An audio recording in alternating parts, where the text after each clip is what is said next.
Hello everyone, welcome to Self-Knowledge. Today we are having lecture number 11 of this course that consists in 50 lectures that will give us the practices, the information, and the techniques we need to develop so we can get to really know ourselves. Today's lecture is very interesting. Today we are going to be talking about the soul and the spirit. And these are concepts that are commonly confused with each other. But now we are going to see what are they, how they are formed, in what state they currently are, and what are the steps to develop them. Just let me check that everything is okay with the broadcast. So we start with this lecture. Just allow me a second. Okay, I think everything is okay. So let's start with today's lecture. Let's first talk about let's talk about the soul. Here we go.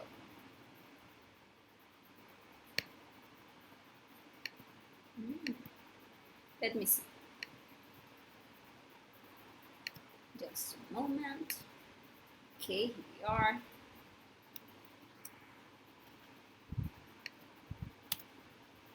There you go. Let's first see what is the soul. We can think that we have a soul, but what is a soul?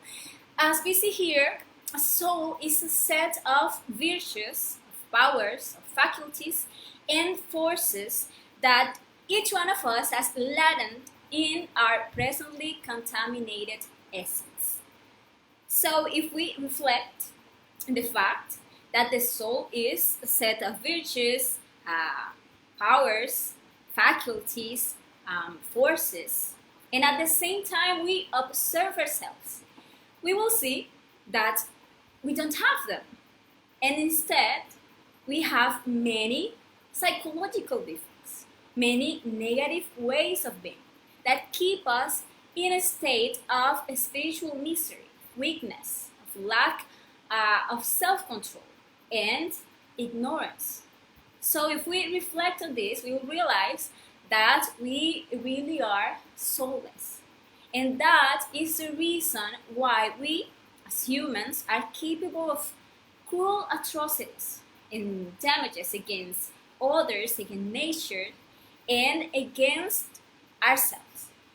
But it is good to know that all those virtues, powers, forces, faculties are latent in our contaminated essence. This means that we have the ability to possess our soul, to be owners of those virtues, powers, faculties, and forces. But for this, we must do an internal work to rescue our essence that is currently trapped and that is currently contaminated by all our negative ways of being. Therefore, we must do a work of psychological death, as we have been explaining in this course, to rescue the essence that is trapped in each of our ways of being, in our ways of react, in our beliefs, in our fears, in our concepts, in those ways of think, of feel, of treat others. We must observe ourselves and we must work on ourselves, practicing the psychological death, consciously eliminating all these psychological defects so we can release our essence and we can merge this released essence in our spine through the practice of suprasex that we have been explaining in this course and that I explained in last lecture, last Sunday. And in this practice, we are going to merge this essence that we are liberating with a psychological death with that 3% of conscious essence that we all have.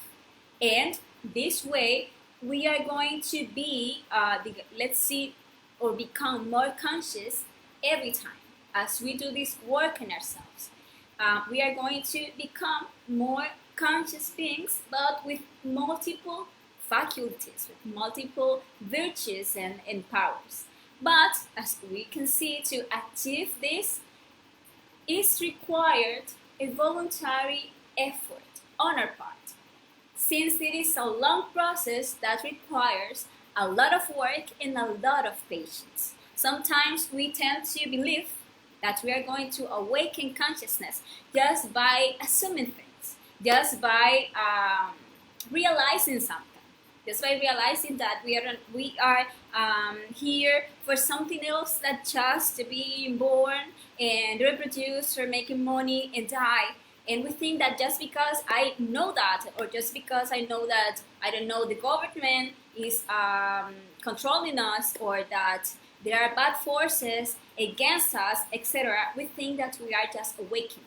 But actually, to awaken is to make a conscious work inside us, to eliminate those evil forces within us, so our consciousness can be released and we can become actually and really conscious beings with virtues, powers, faculties, and forces. And that is why that master that is widely known, which is Jesus, said, "In your patience, you shall win your souls." So that means that we actually don't have a soul. But if we patiently work on ourselves, we will win our souls. And let's see, what are those virtues that we will obtain when we develop our soul?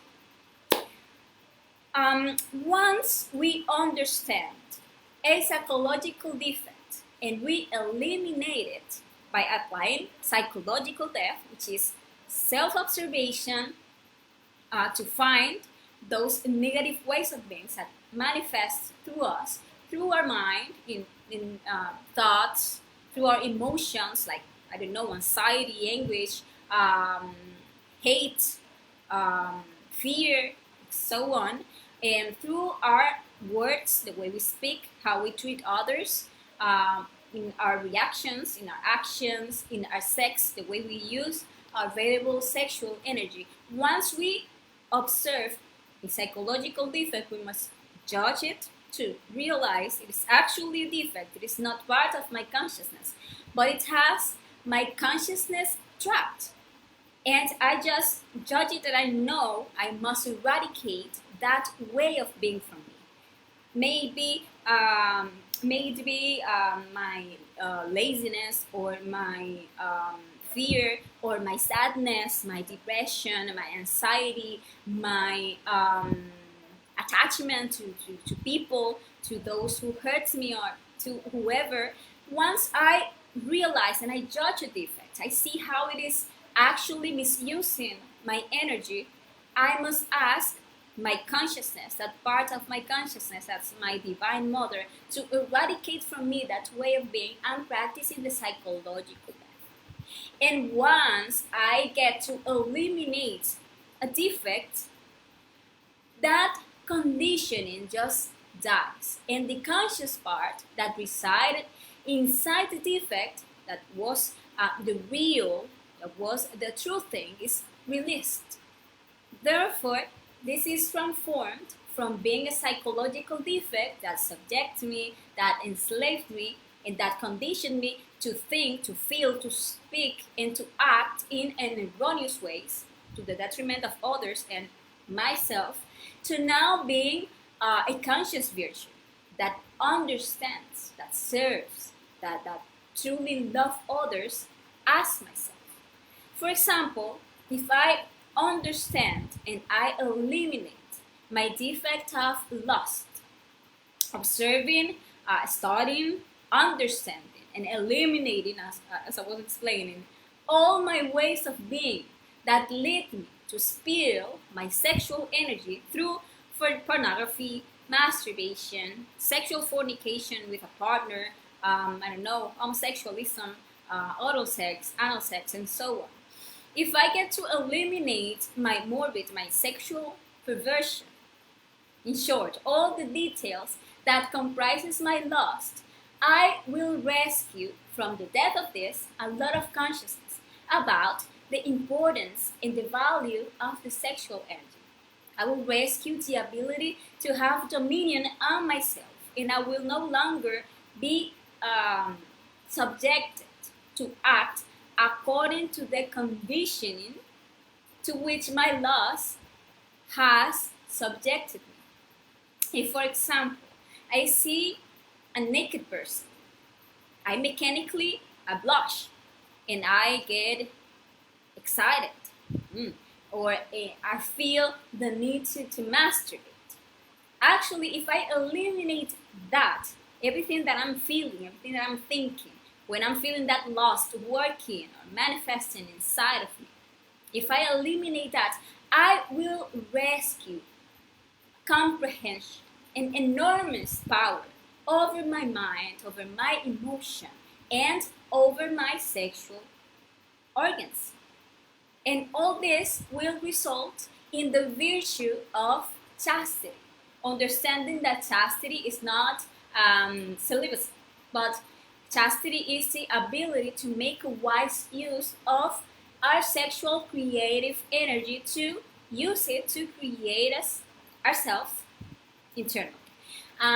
Then my lustful defect will die, and the virtue of chastity will be born in me. Likewise, each psychological defect that we eliminate will result in the birth of a virtue in us. If we eliminate our laziness, the virtue of diligence will be born in us. If we eliminate our greed, then the virtue of charity will be born in us. If we eliminate our pride, then we are going to rescue humility. If we eliminate our anger, we will rescue kindness. If we eliminate our gluttony, we will rescue temperance. And if we eliminate all our envy, we are going to release the virtue of the altruism is going to be born in us. But there is something important to understand, that all psychological defects have two poles, a positive and a negative pulse, an active and a passive way of manifesting. And why do I make this clarification? Because many times we have the tendency to believe ourselves good people, to think that we don't have a defect, because it is not manifesting itself in us in its active form. And we deceive ourselves by believing ourselves to be virtuous. For example, I could say that I don't have the defect of greed. I could say that I am very honest, but I don't really have any comprehension of that defect. On the contrary, I judge and I criticize greedy people. And if I am internally subjected to a rigorous trial with this defect, for example, I find money on the street and I feel in me the desire to take the money, I will find myself justifying myself, telling myself that that money was surely there for me, or that God put it in my way because of the need in which I am. Or I could justify myself by saying that if I don't take it, but someone else will come and take it. And with any of those justifications, I take for myself money that didn't belong to me, that I didn't earn. And so it will express itself and feed my defect of greed. And I will continue to believe myself very honest because I will feel justified. Yes, I took that money, but I had a justification. I just found it. That is my justification to fit that defect.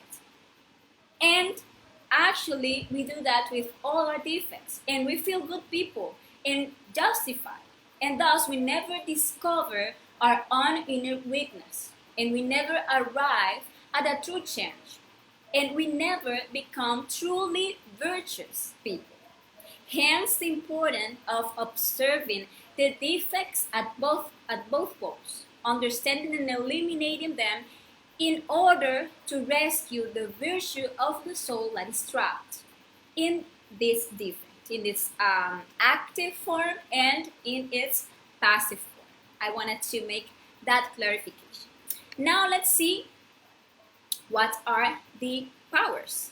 Because as the Kundalini, which is that snake of fire that will rise in our spinal cord when we practice suprasex, when we start, creating each one of our inner bodies, we will start receiving powers.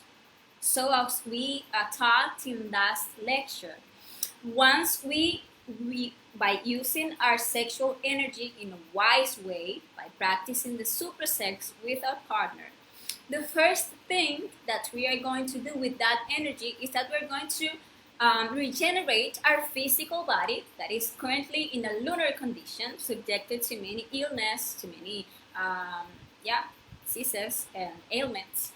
And we are going to regenerate it by injecting our body with energy, because we are no longer going to spill it. We are going to let it rise, or from all the way from our spine. So we are going to be regenerating our physical body. And once we already regenerate our physical body, we are going to, let me check, I'm having a problem here. Okay, let's see this. Okay, sorry.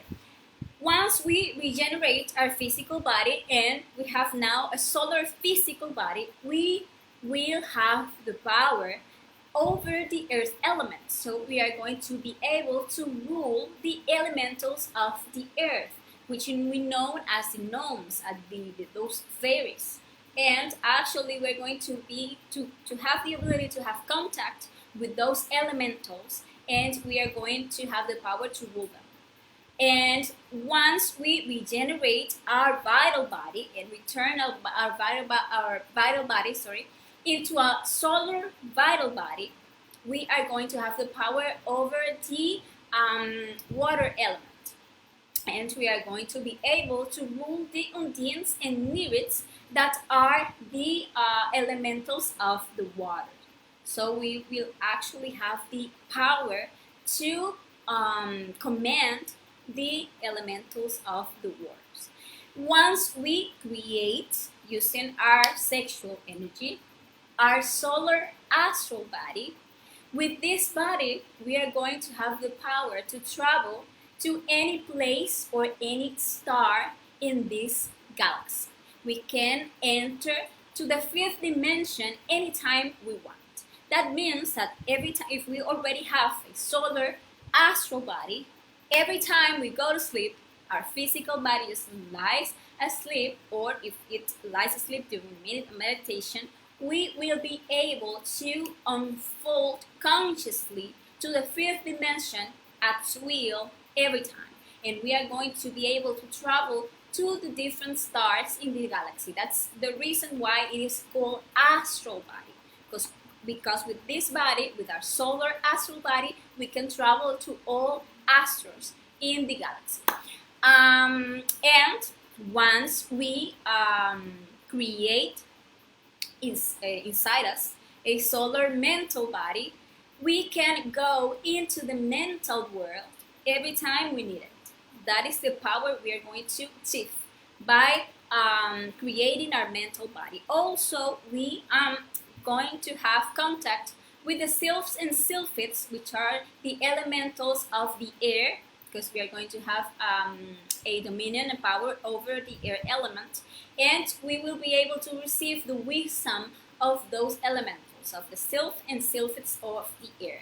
I forgot to say that to say that once we create the astral body, we are going to have dominion over the fire element, and we are going to have dominion over the salamanders, which are the elementals of the fire.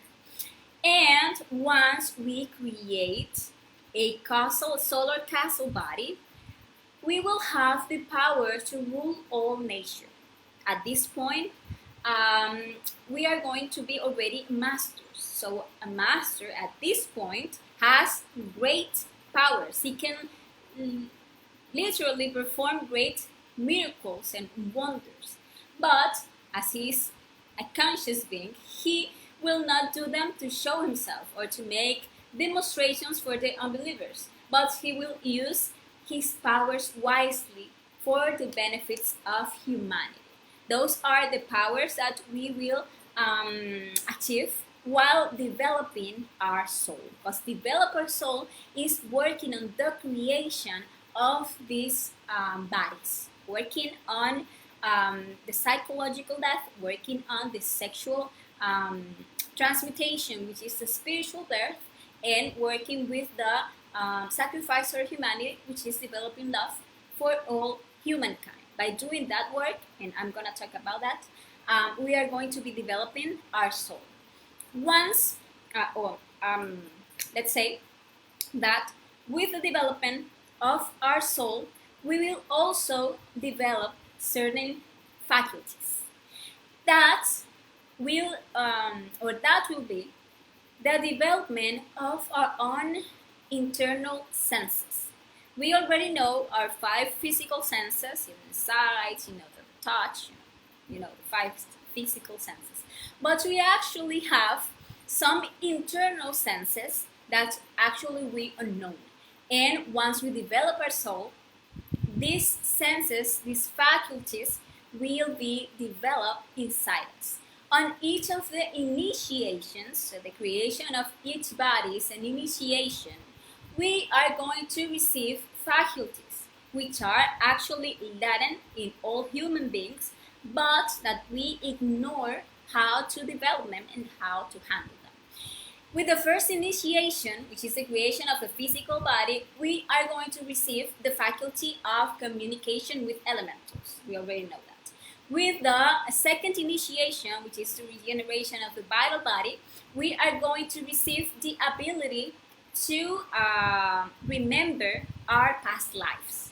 That is the faculty that we receive when we do that initiation. With the third initiation, which is the creation of the astral body, we are going to receive the telepathy, which will be the ability to communicate mentally with others, even at great distances. With the fourth initiation, which is the mental body, we receive the intuition, or we develop the intuition, which is the ability to know the truth of all things, to directly receive the wisdom of the Father. That is the intuition. With the fifth initiation, which is the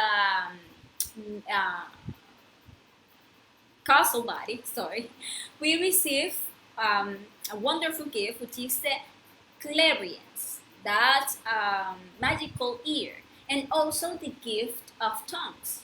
The clairvoyance or clairaudience is that ability to listen to the music of the higher spheres, as did, for example, Beethoven. And that gift of tongues is the ability to speak any language without knowing it, just by faculty, just as a sense inside us. We will have the ability to speak and to understand any language. And with the sixth initiation, which is the Buddhic body, we receive the clairvoyance, and this clairvoyance developed with white magic, or through white magic, which is what we are teaching in this course, is the ability to see and perceive the higher planes of consciousness.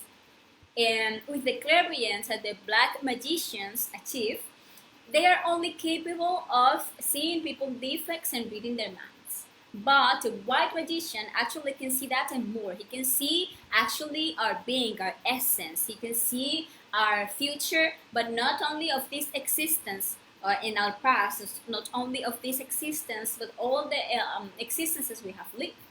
And he can see who we were and from where we come and etc. So a white magician and that clairvoyance that we are going to develop in the sixth initiation is actually something um, very, very great. With the seventh initiation, we are going to develop the polyvoyance. It is the ability that allows the master to perceive the universe, to perceive the plants, the souls, the people, the dimensions, and understand the wisdom around him, all at the same time. So it is related to the universal wisdom. Actually, those are some of the faculties that we are going to develop by doing this inner work of developing our soul. But also, we are going to develop certain forces. So, as we see here, that I write this here, as the psychic development, of course, these forces start integrating in our being. And we will be able to do things that neither 1,000 men together would be able to do. So we will obtain physical strength, vitality, strength in the verb. So when a person with strength in the verb speaks, he can directly reach the consciousness of others. So we are going to receive that force. Also, we are going to receive willpower. You see that currently we have a will but for the ego. And we have relatively, sorry, I have problem with that word, great strength in us, but we constantly misuse it, especially due to the effect of anger that makes us actually really weak. And now that we see all these faculties, powers, virtues, and forces, let's see how is the soul fabricated. How can we do this development of our soul? The soul is fabricated, as I was explaining, by working on the three factors for the revolution of the consciousness. The first factor is psychological death. And with this factor, as we self-observe, judge our psychological defects, and ask for death to our Divine Mother for each one of them, we are going to be saving energy, we are going to be balancing our energy centers, and we are going to be liberating our trapped essence from all our defects. And we are going to work also with the spiritual path, as I was saying, with the super sex. And that way, we are going to be wisely using our sexual creative energy. So we create with that energy that we rescue from our psychological defects, with the psychological death, we are going to create the existential bodies of the being in sexual union between us and our partner, between a man and a woman. And we are going to work on the sacrifice for humanity, and that is to unselfishly share this knowledge of these three factors with all mankind. We are going to, by doing this, obtain the merits of the hearts that will allow us to advance more quickly in this inner work, since someone who helps others to awaken advances 10 times faster than an egoist does. And these are the three factors that will help us to get out of the mechanics of the world and to revolutionize our consciousness so that we can develop our soul. So let's now see what are the steps. Now that we have the work we need to do, what are the steps that we must do in order to fabricate our human soul? Well, the first one is to receive the objective knowledge. You probably have learned or have heard the quote that says, "Out of 1,000 who are seeking me, only one finds me." And that is a very deep quote. because we see that in the world there are many people, plenty of people, who are looking for something spiritual, but actually few manage to find the knowledge of the three factors, focus to practice, to start their own path towards the awakening of their consciousness. Many get tangled in the web of so many concepts and theories that exist and never come to recognize the knowledge that can lead them to really advance spiritually.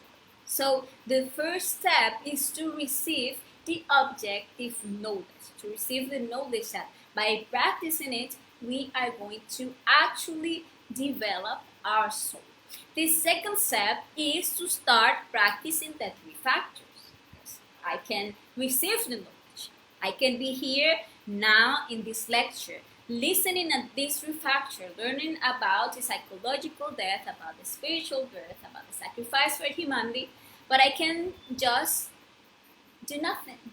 Just leave it as a concept, another more concept. But with that, I'm doing nothing. The second step is to start practicing these three factors, and then to start by applying the psychological depth to start balancing the energy centers.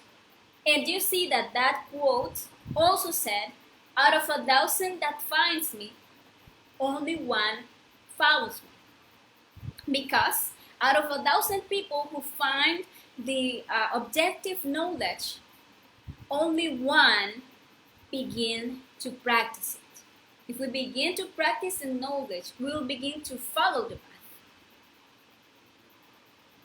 But most of people find the knowledge and just take it as another theory, something intellectual, but don't put it into practice in their own lives.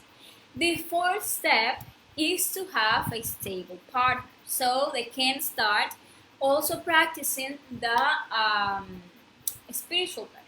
So they start the work on the mountain of birth. Actually, this work on ourselves is divided into three mountains. The first mountain are the first initiations, the creation of the solar bodies. But there is a second mountain that we are going to be talking later about that, and there is a third mountain, and we'll be talking later about those second and third mountains.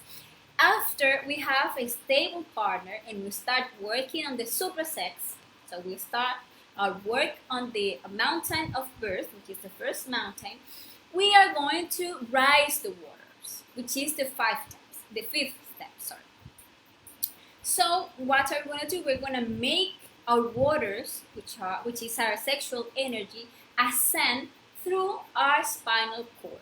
So we are going to stop fornicating, that's spilling our sexual energy through orgasm or ejaculation.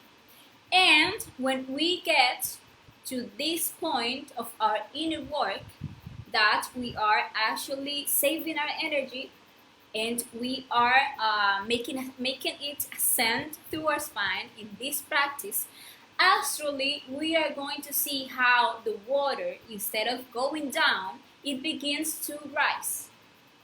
Then, as we work balancing our energy centers and we work to eliminate all the defects that don't allow us to achieve chastity, to stop spilling our sexual energy, we will experience the purification process of our energy. So first, you're going to see how our energy is going to transform. Well, now we go out conscious to the astral and we see the waters and we find our waters polluted, contaminated, black, smelly. But once we are working on the purification of our sexual energy, we are going to experience its transformation from black to white. And then we are going to see how they change as we balancing our centers, practicing the ongoing death. We are going to see how they transform from white to a yellow and from yellow to red. And when our waters are red, we are going to ignite the inner fire.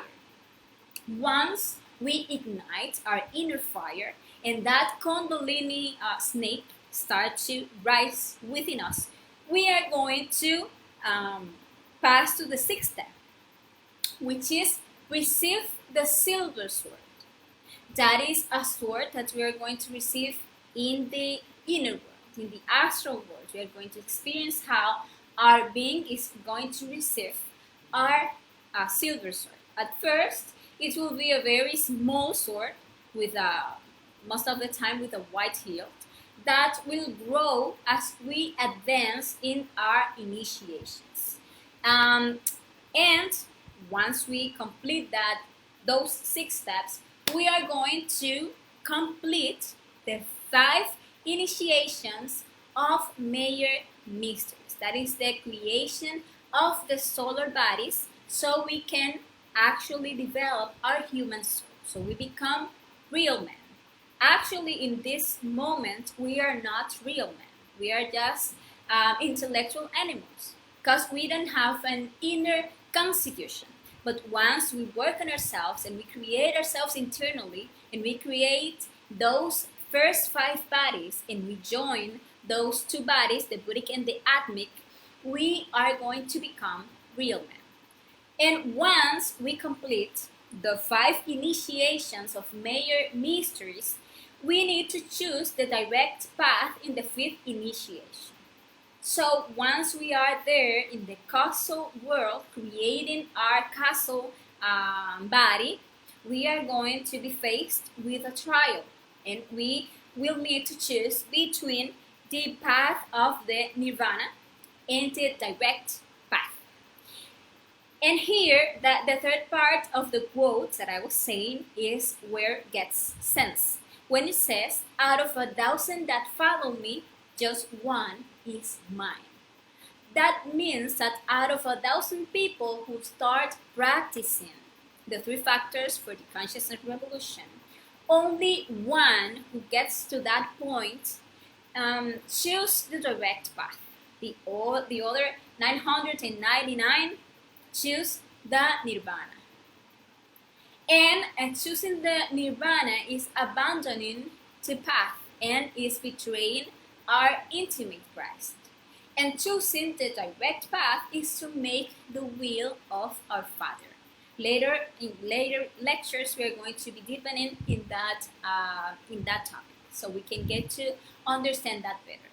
And once we choose the direct path, then we achieve the perfect matrimony, which is the union of the divine soul with the human soul. The creation of these first 5 solar bodies is what is called the first mountain, or the first rising of the fire through the spinal cord from the coccyx, which is the lowest bone on our spine, to the pineal gland. It is also called the fabrication of the human soul, or the genesis. So once we finish the 5th initiation, we become real men, and in that moment we can say that we possess a human soul. Actually, with each initiation completed, the sword that I was explaining that we will have internally will be growing. So as I said, at first, when we ignite the fire, we are going to receive a very small sword, and it will be developing with each initiation. Each initiation, as we can see here, begin and finish between the 2 centers. And when we complete the first initiation, our sword is going to have the length that is, for example, from the bottom of the coccyx bone in our spine to the sacrum. That length is the length of the sword. Once we completed our 2nd initiation, the sword is going to be developing, and with the astral initiation, it's going to be longer. It's going to be the size from our coccyx to our navel. That size. That's going to be the size of our sword. And with the mental initiation, it's going to be a long sword, and with the causal initiation, it's going to be a real sword. And then we are going to join the buddhic and the Atman body, which we don't have to create because they are already lived, and we just need to unite to those bodies. So, how is the spirit fabricated? That is the question. Once we possess a human soul, so we already know that creating those first 5 bodies, we already are going to have a human soul. We take the direct path in the 5th initiation. We are going to join the divine soul or Buddhi. And this union is what is called the perfect matrimony. That is the union from the human with the divine. And from that union, a superior force known as the intimate Christ will be born in us. And there, the second triad will be formed, which is Manas, Buddhi, and Atman. That is the first triad that we have at the beginning of the work, or the 3 forces that works with us in the 3% of consciousness that we have at this moment are the Father, the Son, and the Holy Spirit. And the second triad that will be formed once our spirit is fabricated, once our soul is fabricated and we are working on our spirit, is Atman, Buddhi, and Manas. Atman, Manas first is the human soul, Buddhi is the divine soul, and Atman is the intimate. And this triad is what is called the spirit. Sorry. Let's go. This triad is what is called the spirit. So, there we will have completed our first mountain. The mountain of Genesis, or the mountain of creation of our human nature. And there we will begin our second mountain, which is the mountain of the apocalypse, where the complete destruction of all our ego will take place through fire. And the development of the spirit will occur in the ascent of the second mountain. Because in the second mountain, the 7 churches and the 7 consciousness, or the 7 wisdom, are going to be developed within us. As I said, later lectures, we will be deepening in the work of the second and the third mountains. Now, before finishing this topic, that I know it can be maybe complicated for us to understand, because maybe we don't know a lot of things that moves inside us, of these forces. We don't know about the inner parts of our being. And to make it, let's say, a little more clear, I'm going to answer certain questions or common questions that usually rise around this topic, to try to make it even clearer. But if while watching at this video you have any question or any comments, you can write it in the comments of this video, and I will be answering in the chat as soon as I receive, or as I see the notification of your question or your comment. And these questions are the first one: how is a body created? Well, to create a body, it is necessary to balance the 5 lower centers. And we see that in detail in lecture number 4, where we talk about the 7 centers of the human machine and how we can balance our centers, making a wise use of our energy. So, with the energy that we save in everyday life through psychological death, and invest in those reserves of energy in sexual transmutation, we are going to create each one of the bodies, as we learned also in last lecture, which is the 7 bodies. The second question will be: how long does it take to create a body? And if a person works seriously, if the person creates a center of gravity around things of consciousness, spend most of your time practicing the three factors of the consciousness revolution and the other practices that we learn in the course, the creation of each body will take around 2.5 years of practice. The third question: how long does it take to create a soul? Well, the first mountain, which is the creation of these first bodies, could take approximately 13 years, and it depends on the level of work of the person. The fourth question: how do we know that the work has already started? We need to know that the work begins with chastity. It is necessary to comprehend the defect of fornication so we stop spilling our sexual energy and we can ignite the fire. We must understand that fornication impedes any progress. Once we have eliminated the psychological defects, we will receive in the inner world our small silver sword with a white hilt most of the time. It can be different, which will be the sign that we have become initiates, that we have already begun the work ascending the fire vertebra by vertebra through the spine. So we need also to know that each fornication makes us descend 2 vertebrae. So if we are working hard in this, we must stop fornicating.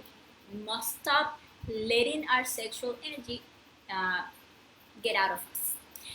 The fifth question: is it possible to create a device without a partner? No. Because outside sex, we cannot create anything. It is necessary, absolutely necessary, to find a partner who is interested in this work and that loves and understands the sexual practice that we explained, a suprasexual practice. This work is actually very serious and requires continuity of works. The sixth question: is it possible to create a soul if we are castrated? That is an important question.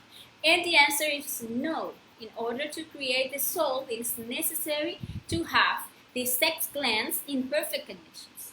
Castration is actually a crime against Holy Spirit, against the Creator. And a castrated person cannot create anything. He or she must regenerate his sexual apparatus, his reproductive system, if possible. And that way, yes, it can start the creation. The seventh question, it is: how long does it take to complete the second mountain? And the initiate who has chosen the direct path is given actually 1,000 years with the same physical body to finish the second mountain. But anyways, the second mountain can be completed in 20 years working diligently. And the eighth question is why it is that of 1,000 people that seeks the secret path, only one can find it. I was explaining that. And it is because of karma most of the time. Because many people have received this knowledge but have abandoned it. Others have betrayed their being. Others have committed crimes against the Holy Spirit. Others are just seekers, but they don't even know what they are looking for. And they all have lost the right to receive this knowledge for several existences. The ninth question: why is it that out of 1,000 people that find the knowledge, only one follows it? And the answer is to look to ourselves. Each one of us already know what we have to do, but a strange force doesn't let us start the work.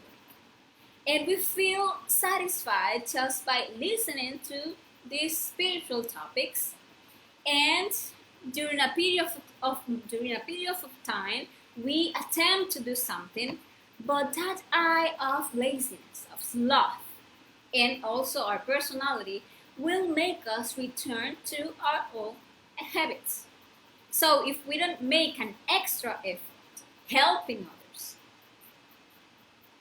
we are not going to receive the force that will impulse us to truly start the work.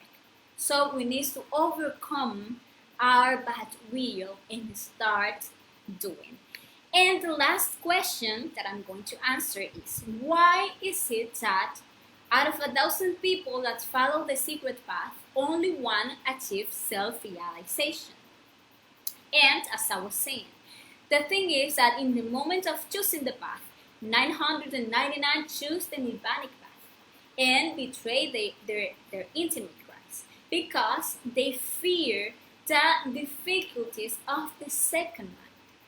And only one initiate decides to continue the direct path and reach the absolute.